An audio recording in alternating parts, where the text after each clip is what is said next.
చూసినటువంటి మాటలు ఏంటంటే,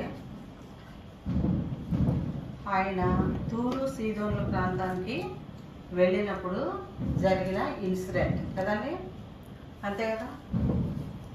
తూరు సీదోన్లు ప్రాంతానికి వెళ్ళినప్పుడు అక్కడికి సురేఫేనికయ అంటే సైరో ఫెనీషియన్, సైరో అనేది ఒక ఊరు పేరు, ఫెనీషియన్ అనేది ఒక ఊరు పేరు అన్న. సురేఫేనికయ అని రాస్తుంది తెలుగు బైబిల్లో. 2 ఊర్లు. ఆ ఊర్లు ఎలా ఉంటాయంటే,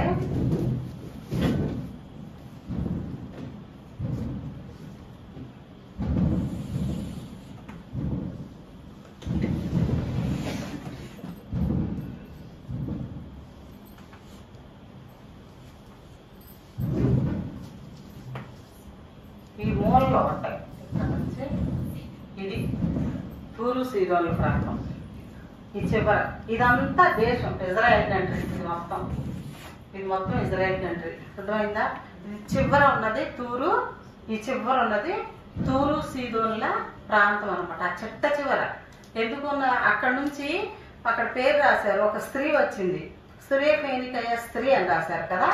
అదే మత్తయి సువార్త 15వ అధ్యాయంలోకి వెళ్తే నేను చెప్తాను కదా, ఏదైనా చెప్తే చూస్తే చూడండి, కనాను స్త్రీ అని రాస్తుంది. అక్కడ ఏమని రాస్తుంది? కనాను స్త్రీ అని రాస్తుంది అనమాట. ఇక్కడేమో సురేఫేనికయ స్త్రీ అంటే సైరోఫెనీషియన్ స్త్రీ అని రాసింది. ఈమె గ్రీసు దేశస్తురాలు అని కూడా రాస్తుంది ఇక్కడ మనం చదివాం కదా. అయితే కనాను స్త్రీ అనే దాని, కనాను దేశస్తుల్ని మనం అసలు మరి మన ఇశ్రాయేలీ జనాంగం అంతా కూడా కనాను వాళ్ళంటే ఇష్టమేనా? కనాను దేశస్తులు అంటే, కనానీయులు అంటే అసలు ఇష్టం ఉండదు. ఎందుకు ఇష్టం ఉండదంటే, ఆదికాండం 10వ అధ్యాయంలోని అసలు మనుషులు ఎక్కడి నుంచి వచ్చారు? ఆదికాండం 10వ అధ్యాయంలోని నోవాహుకి ముగ్గురు పిల్లలు, అవును కదండి, ముగ్గురే పిల్లలు ఆయనకి. పెద్ద కొడుకు కోళ్ళు, రెండో కొడుకు కోళ్ళు, మూడో కొడుకు కోళ్ళు, ముగ్గురే పిల్లలు ఆయనకి. భూమంతా నీళ్ళతో మునిగిపోయిన తర్వాత, మొత్తం నీళ్ళు అయిపోయిన తర్వాత భూమి మీదకి దిగింది ఎంతమంది? నోవాహు భార్య కాక ముగ్గురు పిల్లలు, షేము, హాము, యాపేతు. హాము అనేవాడు పెద్ద కుమారుడు.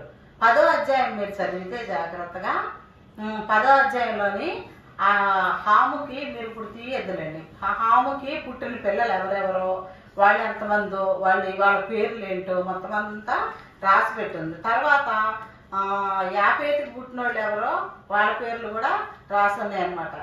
తర్వాత షేముకి పుట్టిన వాళ్ళు ఎవరో మూడవదిగా ఆయన పేరు రాసి ఆయన పిల్లల్ని రాస్తూ వచ్చారు. ఒకటో అతని పిల్లలలో కనానీయులు అనేటటువంటి వాళ్ళు చాలా దుర్మార్గమైన ప్రజలు. మొత్తం 77 జాతుల వాళ్ళ పేర్లు, 77 పేర్లు మీకు చెప్పలేను కదా, 77 పేర్లు ఇక్కడ రాసి ఉన్నాయి. ఇందులోని ఫిలిస్తీన్లు కూడా, ఆ యొక్క హాముకి పెద్ద కుమారుడికి పుట్టిన వాళ్ళ ఫిలిస్తీన్లు కూడా అని, కనానీయులు కూడా అని చాలా మంది ఉన్నారు. నేను ఒకళ్ళే పేర్లే చెప్తున్నాను మీకు. ఫిలిస్తీన్లు అంటే ఇష్టమైన ఇశ్రాయేలీకి అస్సలు ఇష్టం లేదు. ఎందుకని ఫిలిస్తీన్లలో ఎవరు?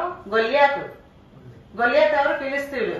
చాలా ఇష్టం ఇశ్రాయేలీలు అంటే ఇష్టం లేదు. ఇశ్రాయేలు దేవుణ్ణి దూషించేటటువంటి జనాంగం, అర్థమైందా. కాబట్టి అసలు ఈ ద్వేషము ఈ ముగ్గురు పిల్లల్లోనే ఈ ద్వేషం ఎందుకు వచ్చింది అంటే, వాళ్ళు భూమి మీద దిగ్గానే పెద్ద కొడుకు మూడో కొడుకు ఇద్దరు కలిసి హాము, యాపేతనన్నా ఉంచారు. హాము భార్య లోక సంబంధమైన మనిషే కదా, ఆ ఊర్లోనూ హాము భార్య భర్తలు ఇద్దరు కలిసి మన మంచితనం వల్ల, మన గొప్పతనం వల్ల, మన భక్తి వలన మనం ఈ భూమి మీదకి మనం వచ్చాము. ఇప్పుడు కొత్త భూమి కదా మనం వచ్చామని చెప్పి తండ్రి ఎవరు చెప్పండి? నోవాహును కంటే కూడా వాళ్ళకు వాళ్ళు అధికంగా హెచ్చించుకోవడం మొదలు పెట్టారు మొదటి కుమారుడు. అయితే కుమారుడు వాళ్ళ ఫ్యామిలీ, అయితే వాళ్ళ నాన్నగారిని ద్రాక్ష తోట వేసి ద్రాక్షకాయలు తిని, ఇప్పుడు యెహోషువ గ్రంథంలో ద్రాక్ష పండ్లు కొన్ని శాంపుల్స్ తెమ్మన్నప్పుడే ఎలా పట్టుకొచ్చారు? ద్రాక్షకాయలు ఎంతెంత ఉన్నాయి సైజు, కావిడితో పట్టుకొని వచ్చారు. ఇద్దరు మనుషులు ఒక గెలని పట్టుకొని వచ్చారు. మరి అప్పుడే యెహోషువ గ్రంథంలోనే అంత సైజు ఉంటే, ఇప్పుడు కొత్తగా భూమిని పండించి విత్తనం వేసిన తర్వాత ద్రాక్ష గెల ఎంత ఉండుంటది? ద్రాక్షకాయలు ఎంత ఇంకా అంతకన్నా పెద్దగా ఉండుంటాయి. కానీ ముసలాయన అప్పటికే 600 సంవత్సరాల వయసు దాటిన వ్యక్తి. ఆయన కాయలు కోసుకొని అబ్బా దేవుడు ఎంత మంచి కాయలు ఇచ్చాడు, ఎంత గొప్పగా ఉంది, ఎంత సంతోషంగా ఉందని ఆయన కాసుకొని తాగాడు. వృద్ధాప్యం వల్ల కష్టపడడం వల్ల ఆయన తాగానే ఆయన నిద్రపోయాడు. మత్తు వచ్చింది, బట్టలు పక్కకి తొలగిపోయినప్పుడు ముగ్గురు కొడుకులు ఏం చేయాలి?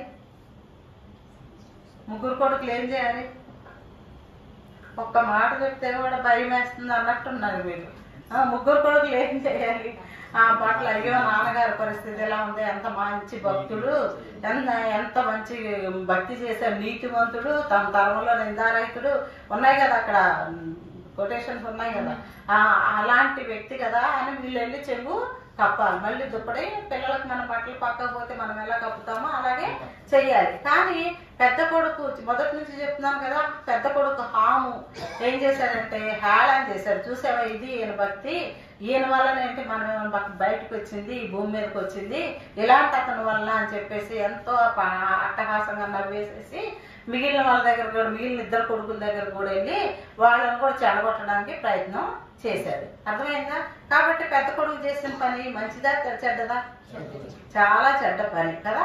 ఆ తర్వాత తండ్రికి మెలకు వచ్చింది. తండ్రికి మెలకు వచ్చిన తర్వాత ఎవ్వరూ చెప్పలేదు తండ్రికి, మీ పెద్ద కొడుకు ఇలాగా నిన్ను అవమానపరిచాడు, రెండో కొడుకు వచ్చి నీకు బట్ట కప్పాడు, ఈ విషయాలు ఎవ్వరు ఏమీ చెప్పలేదు, ఎవరికి నోవాహుకి చెప్పలేదు. కానీ నోవాహు పరిశుద్ధాత్మతో నింపబడిన వ్యక్తి కాబట్టి, దేవుని బిడ్డ కాబట్టి, దేవుడే అతనితో మాట్లాడేసి తనకు తెలియజేశాడు. అంతా కనపడిపోయింది నోవాహుకి. వెంటనే కళ్ళు తెరిచిన వెంటనే ఏమన్నాడంటే, ఇంకా భవిష్యత్తులో ఇప్పుడు ప్రవక్తలు ప్రవచిస్తారు కదా, భవిష్యత్తులో ఏం జరగబోతుందో అనేది, అలాగా ఒక ప్రవచనం లాగా, ప్రవక్తలాగా తండ్రి ఏం చేశాడంటే, పెద్ద కొడుకు మిగిలిన ఇద్దరికి దాసుడు అగునుగాక, కనాను శపించబడిన వాడైపోనుగాక అని ఇక్కడే ఉంది. 10వ అధ్యాయంలోనే ఒకటే చదువుతాను నేను మీకైతే. ఆదికాండం 10వ అధ్యాయంలోని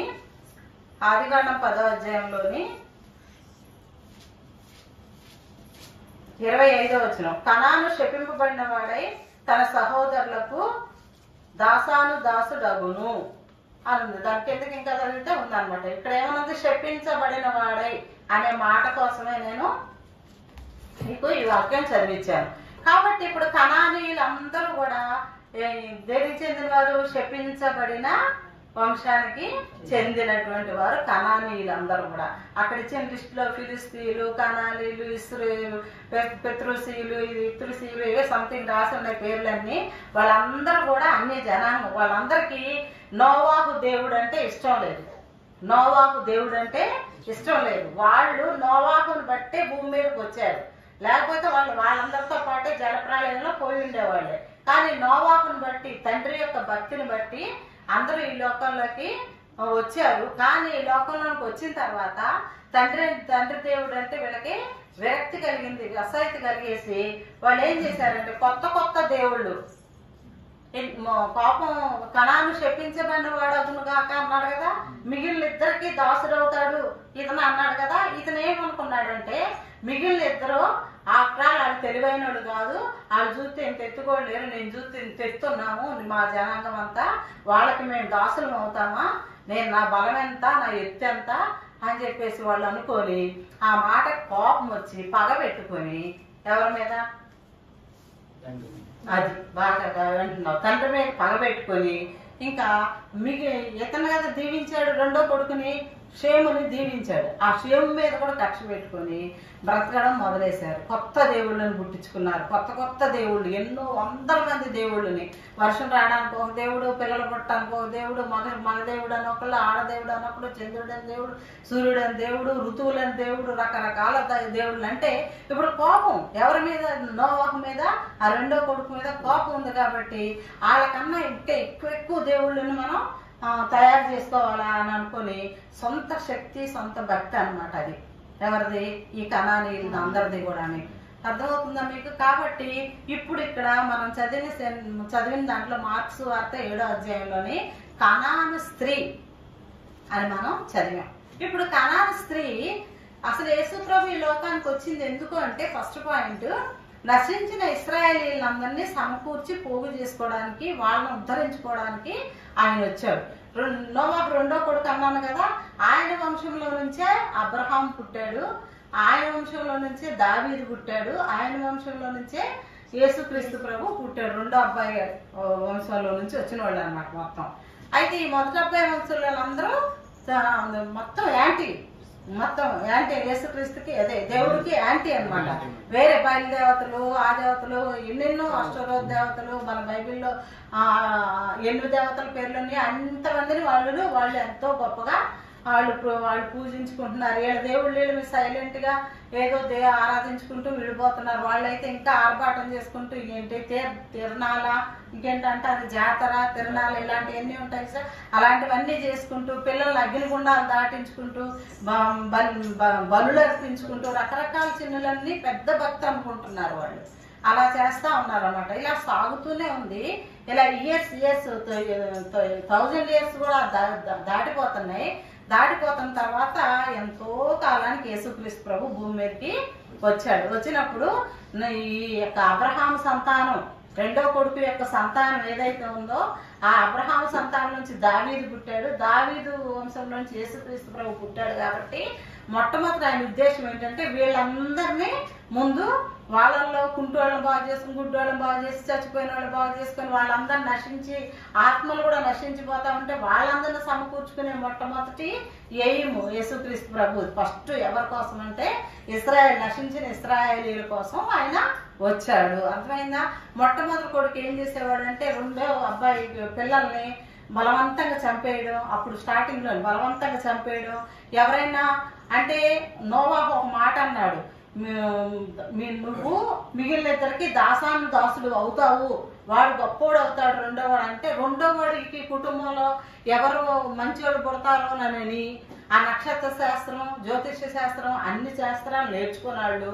ఏదైనా మంచి అబ్బాయి పుట్టగానే నక్షత్రం ఏదో వస్తుందని వాళ్ళు ఏదో నక్షత్ర శాస్త్రం ప్రకారం చూసుకొని, అర్థమవుతుందా నేను చెప్పేది?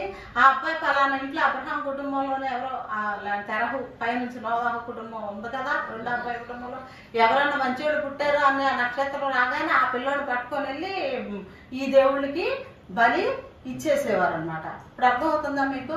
కాబట్టి అబ్రహాం పుట్టినప్పుడు వాళ్ళ నాన్న తెరకు అబ్రహాముని 9 సంవత్సరాల వయసు నుండే వరకు ఒక గుహలో పెట్టి దాసి పెంచాడు అనమాట. ఓకేనా? మీకు అర్థమవుతుందా? కాబట్టి ఇప్పుడు చూడండి, ఇక్కడ కనాను స్త్రీ వచ్చింది. ఈయన వచ్చింది ఎందుకు? యేసుక్రీస్తు ప్రభు వీళ్ళనే, ఈ రెండవ కుమారుని యొక్క ఈ జనరేషన్ ని, ఇశ్రాయేల్ జనాంగాన్ని ముందు సమకూర్చుకొని, వాళ్ళని బాగు చేసుకొని, వాళ్ళని దిట్టపరుచుకొని, వాళ్ళ కోసం ఆయన వచ్చాడు. రెండవదిగా వీళ్ళ నశించిన వారిని వెతికి రక్షించడానికి కూడా వచ్చాడు. అయితే ఇక్కడ ఈ కనాను స్త్రీ, తూరు సీదోను ప్రాంతం ఉందని చెప్పాను. ఈ రెండు ఊర్లు అసలుకి మన ఈ దేశం అంతా కూడా రోమా ప్రభుత్వం పరిపాలన చేస్తుంది. అప్పుడు రోమా అనే ప్రభుత్వం పరిపాలన చేస్తారు. రోమా అంటే ఏంటక్క అని అనుకుంటారు మీరు చాలా మంది తెలియక. ఏమనుకుంటారంటే రోమా ప్రభుత్వం అంటే మీకు ఎగ్జాంపుల్ ఏం చెప్పాలంటే మన క్యాలెండర్ ఉందా? క్యాలెండర్లోని ఫస్ట్ నెల ఏంటి? జనవరి, ఫిబ్రవరి, మార్చి, ఏప్రిల్, మే 12 నెలలు ఉన్నాయా? ఆ 12 నెలలే మనకు మొద్దు గుర్తు రోమా ప్రభుత్వం అనేదానికి.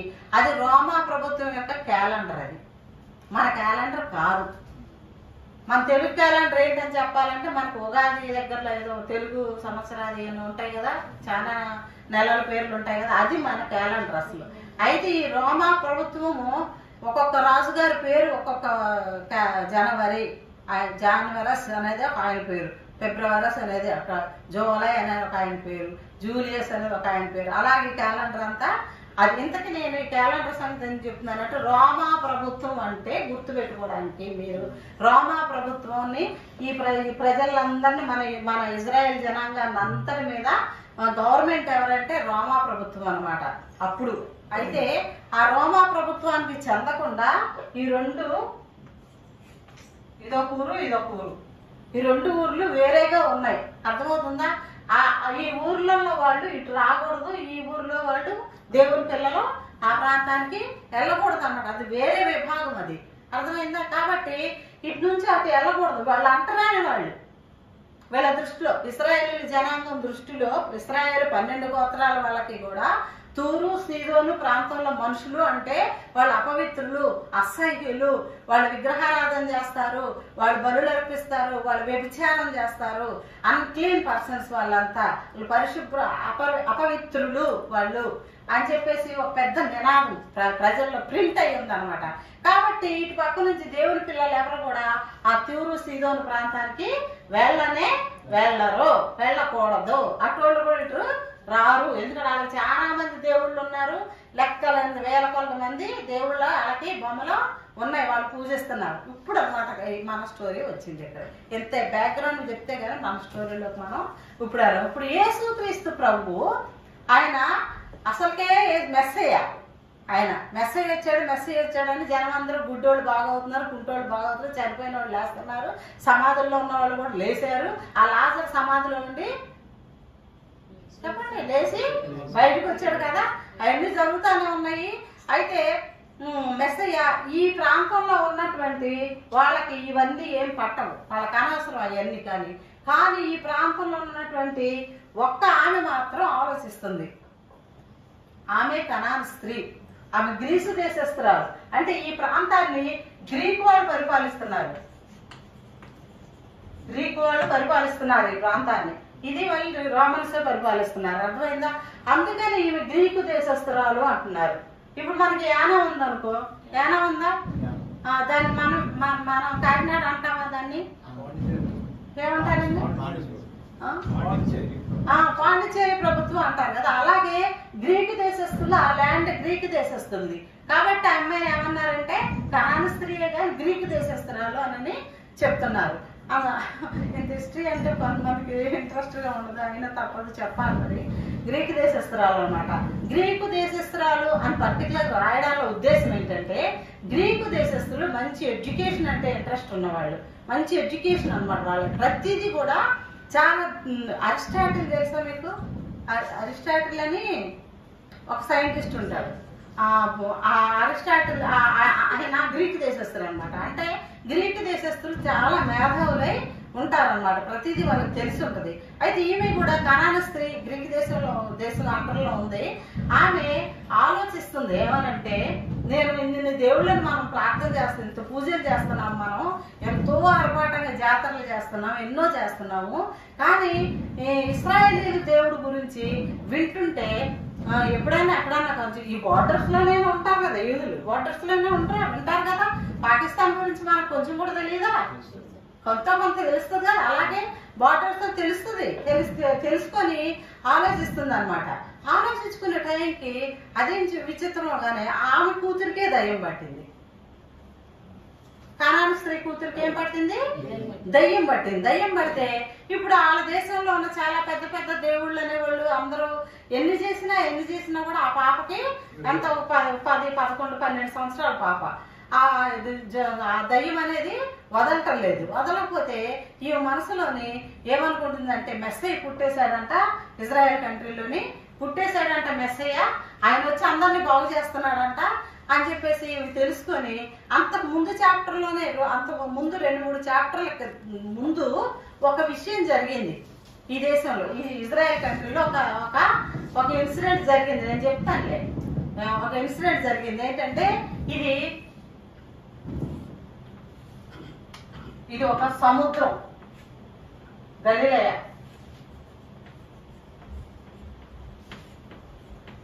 ఇది గలిలయ సముద్రం. అలా ఉండదు, ఇక్కడ ఇజ్రాయెల్ కంట్రీలో గలిలయ సముద్రం అన్నమాట. ఈ సముద్రం యువతల పక్క నుంచి ఓడెక్కి యువతల పక్కకు వచ్చాడు. ఇక్కడికి వచ్చారు యేసుక్రీస్తు ప్రభు తన శిష్యులతో పాటు గలిలయ సముద్రంలో అవతల పక్క నుంచి పడవెక్కి అకస్మాత్తుగా శిష్యులతో చెప్పి మనం అవతల పక్కకి వెళ్ళాలి పదండి అని అంటే, యేసుక్రీస్తు ప్రభు ఎప్పుడు కూడా ఆయనకి ఇష్టం వచ్చినట్టు పరిచయం చేయలేదు. మన సేవకులు మనం చేస్తున్నట్టు చేయలేదు. మన వల్ల కొంతమంది, అందరూ కాదు, కొంతమందిని చేస్తుంటాం. ఏంటంటే ప్రార్థన లేకోకుండా పరిచయం చేయడం అక్కడక్కడ జరుగుతూ ఉంటుంది. కొంతమంది ప్రార్థన పరిచయం చేయాలంటే, నేను ఇదివరకు కూడా చెప్పాను, ఆ రాత్రంతా నువ్వు దేవునితో గడిపితే నీకు కరెక్ట్ విజన్ వస్తుంది.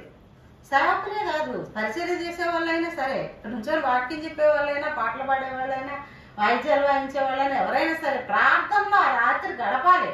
ఆ రాత్రి కొన్ని అవర్స్ దేవునితో లీనమైపోవాలి. అప్పుడు బయలుపడుతుంది ఏ విషయమైనా. యేసుక్రీస్తు ప్రభు ఆ ఒలీవల తోటలోకి వెళ్ళి ఆ రాత్రి అంతా ప్రార్థన చేశాడని మార్క్స్ వార్త 2వ అధ్యాయంలోనే, ఆయన చాలా చీకటిగా ఉన్నప్పుడు పెందల కడనే లేచి ఆయన ప్రార్థన చేసుకునేవాడు అని ఉంది. ప్రార్థన చేసుకుంటే బయలుపడుతుంది అనమాట. ఈ రోజు నువ్వు అదుపు జక్కయ్య ఉన్నాడు, పొట్టి జక్కయ్య, ఆ వీధిలో నుంచి నువ్వు నడువు, లేకపోతే నువ్వు ఈ వీధిలో నుంచి నడిచి వెళ్ళి అక్కడ ఆ పని చేయి అని దేవుడు తండ్రి చెప్తాడు అన్ని.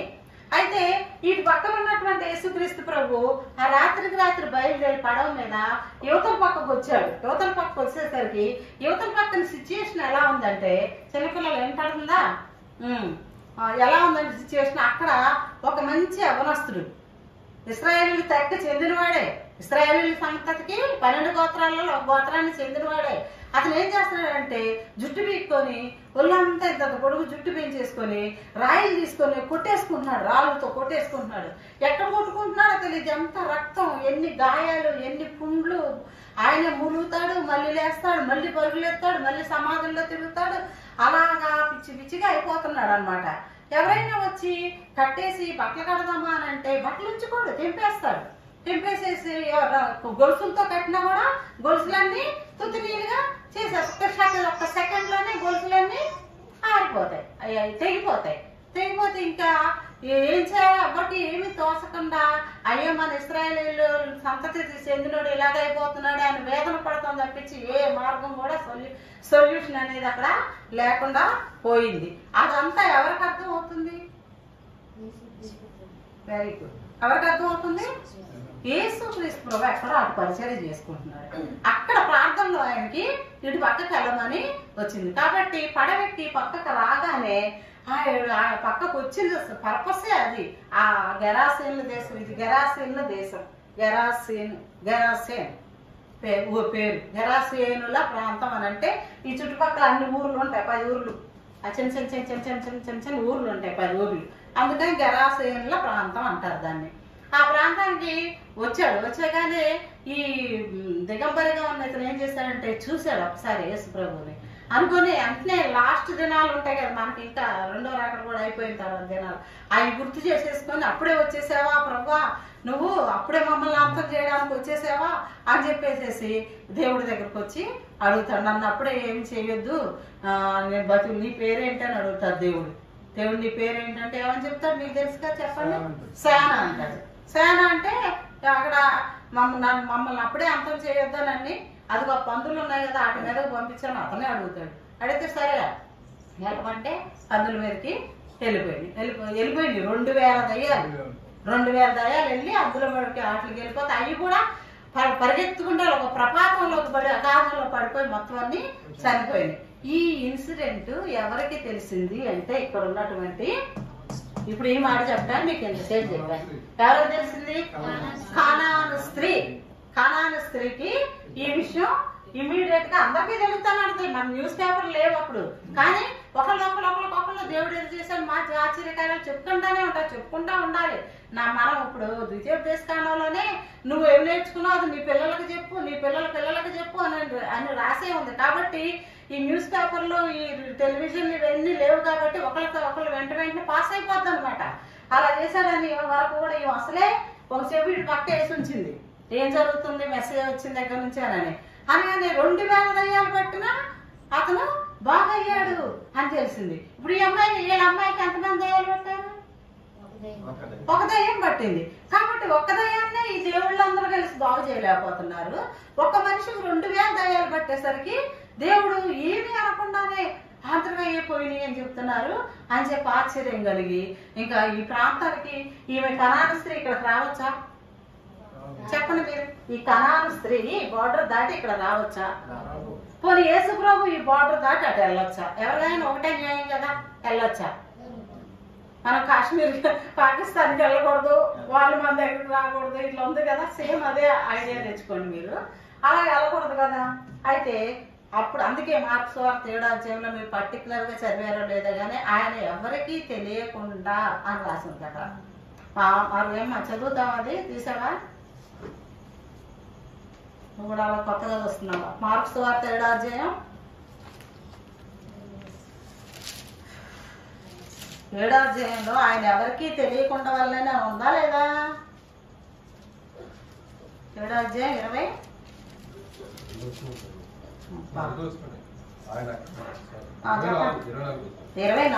ఆయన అక్కడి నుండి లేచి తూరు సీదోన్ల ప్రాంతంలోకి వెళ్ళి ఒక ఇంట ప్రవేశించి ఆ సంగతి ఎవరికి తెలియకుండా వలనని. చాలు చాలు అంతవరకు. తూరు సీదోన్ల ప్రాంతానికి సింగిల్ గా వెళ్ళాడు యేసుక్రీస్తు ప్రభు. అమ్మ వెళ్ళొచ్చు ఆ ప్రాంతానికి? 12 మంది శిష్యుల్ని రండి, 12 మంది శిష్యులు రండి, మనం ఆ తూరు సీదోన్ ప్రాంతానికి వెళ్దామంటే వాళ్ళు వస్తారండి? వాళ్ళు వస్తారా? ఏమంటారు?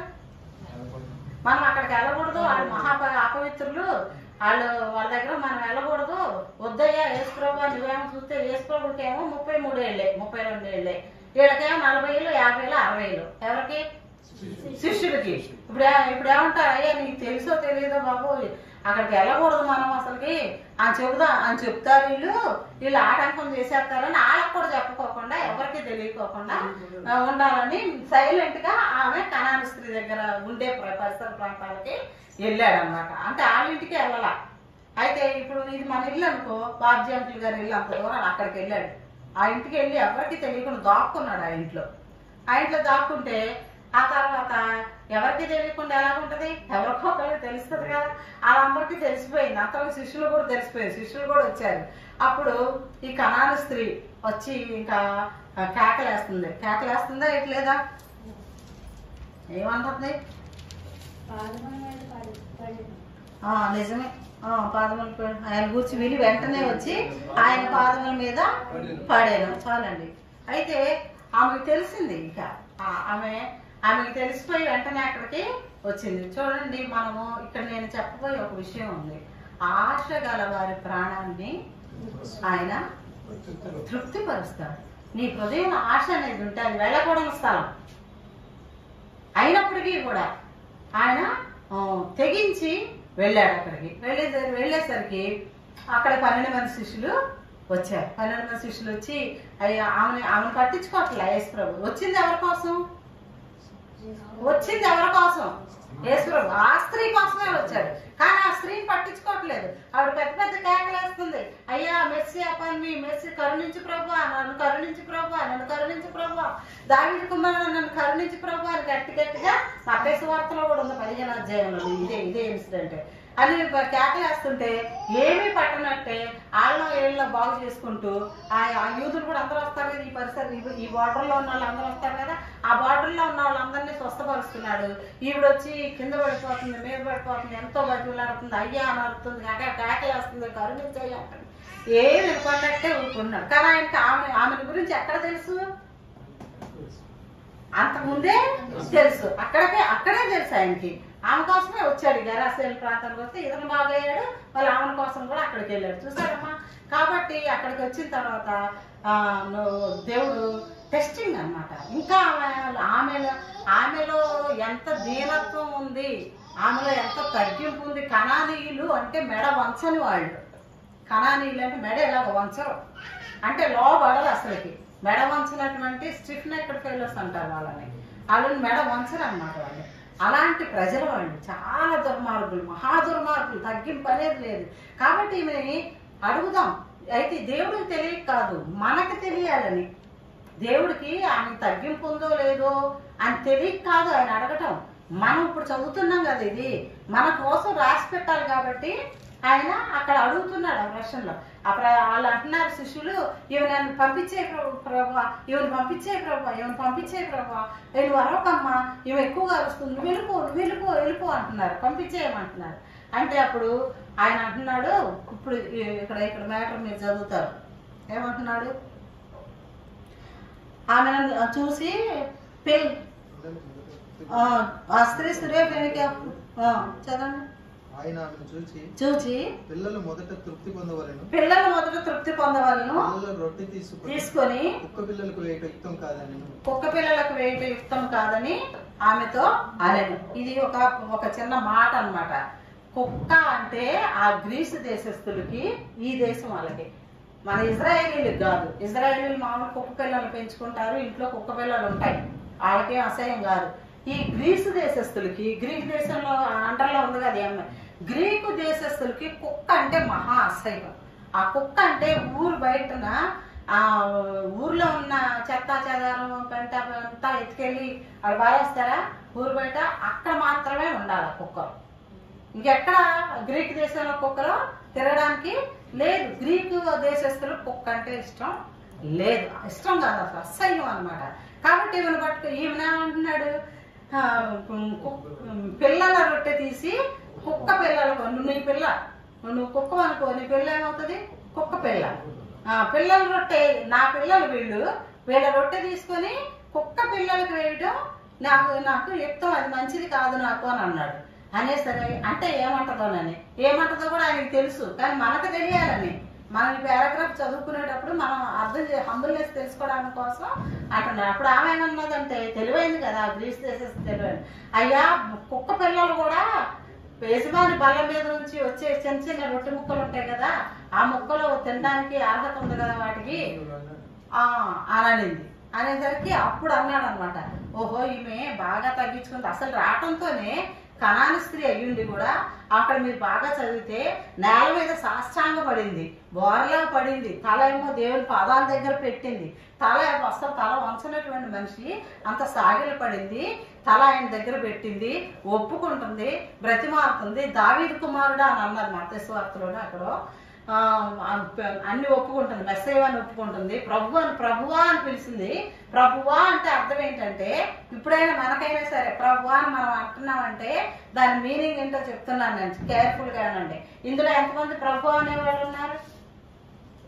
అందరం ఉన్నాం ప్రభు అని. దాని మీనింగ్ ఏంటంటే, ప్రభువా అంటే నా తల దగ్గర నుంచి అరికాలు వరకు కూడా మొత్తం బాడీ అంతా కూడా నీ ఆధీనంలోనే ఉంది, నువ్వే అధికారివి, ఈ చెయ్యికి అధికారివి నువ్వే, ఈ చెయ్యికి అధికారివి నువ్వే, ఈ కళ్ళుకి అధికారివి నువ్వే, మొత్తం హోల్ బాడీ మొత్తం అంతటికి అధికారి నువ్వే అని చెప్పడాన్ని ప్రభువా అంటారు. మనకు మీనింగ్ తెలియదు కానీ మామూలుగానే అనేస్తాం, ఎందుకంటే ప్రభువా రాసింది కదా బైబిల్లో మనం అంటాం. కానీ అలా తెలుసు ఎవరికి, ఆ కనాని స్త్రీకి తెలుసు, మీనింగ్ తెలుసు. తెలిసే ఆమె హంబుల్ అయిపోతుంది, నా తల భాగం నీదే, నా చెవు భాగం నీకే, నా కళ్ళు నీకే, మొత్తం అంతా నేను పూర్తిగా నీ కిందనే ఉంటాను ప్రభా, నీ అధికారమే కోరుకుంటున్నాను ప్రభా, ఇంక నా ఇంట్లో ఇంకా వేరేది ఉండదు ప్రభా నువ్వు తప్ప అని మొత్తం అంటుంది. ప్రభు అనగానే ఆయనకి అలాగే అర్థమైపోతుందా, ఆ మీనింగ్ అదే కదా, వాళ్ళకందరికి అయిన వాళ్ళకి కూడా అర్థమైపోతుంది. కాబట్టి ఈ అమ్మ అనే విశ్వాసం ఏమన్నాడు అక్కడ చదువు, ఈ మాట చెప్పినందున వెళ్ళుము, దయ్యం నీ కుమార్తెను వదిలి వెళ్ళను, వదిలిపోయినదని ఆమెతో చెప్పాను. ఆమె ఇంటికి వచ్చి చదవమన్నది అదేనా,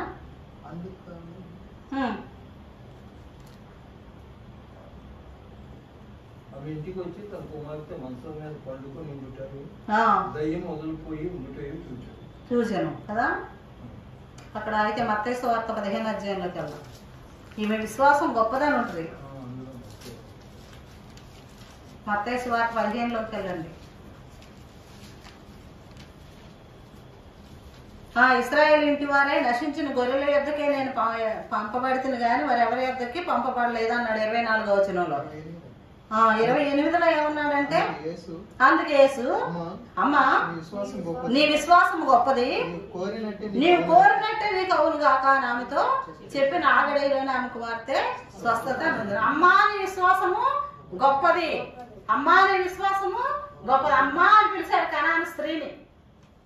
కనాని స్త్రీని ఏమని పిలిచాడు?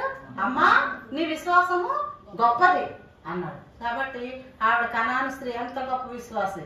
ఇప్పుడు దేవుడు నశించిన ఇశ్రాయేలీయుల యొద్దకే కాదు సర్వ ప్రపంచ మానవాళి కోసం వచ్చాడు అంటామని ఒక మీనింగ్ ఏంటంటే, ఇక్కడ ఈమె దగ్గరకు వచ్చి కనాని స్త్రీని ఎప్పుడైతే కూతుర్ని స్వస్థపరిచాడో ఆమెలో విశ్వాసం డెవలప్ అయ్యి ఈ దేశంలో ఉన్నటువంటి తూరు సీదోను ప్రాంతంలోని ఇంచుమించు 4,000 మంది, ఇంచుమించు ఎన్ని వేల మందో తెలియదు కానీ ఇంచుమించు అన్ని వేల మందిని మార్చింది యేసుక్రీస్తు ప్రభు వారికి.